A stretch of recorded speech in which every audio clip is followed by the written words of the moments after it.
Rescue crews were called to the Weedon Island power plant shortly before 7:30 after a building collapsed. That plant is located in St. Petersburg, just south of the Gandy Bridge area.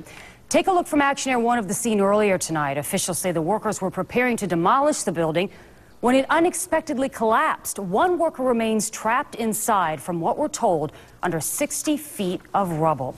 Our Allison Morrow joins us now live from the Weedon Island facility with the very latest. Good evening, Allison. Good evening, Linda. We are about a football field away from this search and rescue operation, which crews tell me is a massive debris field. This was a 7-story collapse. That debris now stands at about 2 stories high, and somewhere in it all is one man. About 30 fire engines and ambulances. Crews from more than 5 Bay Area teams.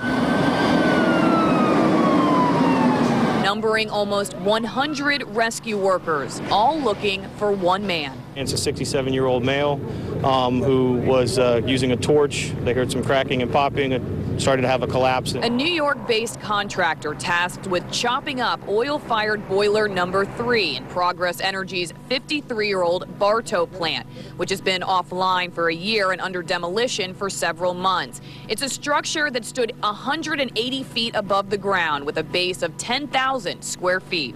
Part of that plan was to cut some steel beams in that boiler and have it collapse upon itself.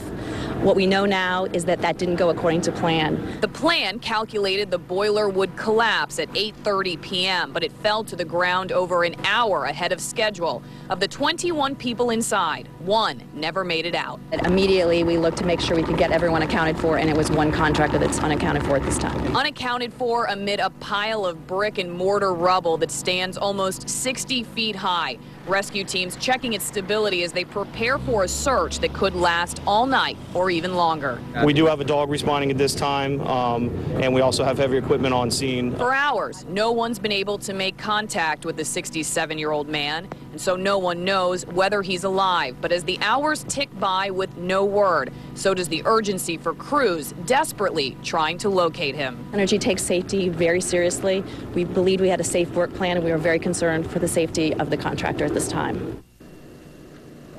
Because of the size of the debris field here, this search and rescue operation could last for days. We are live tonight on Weedon Island. Allison Morrow, ABC Action News.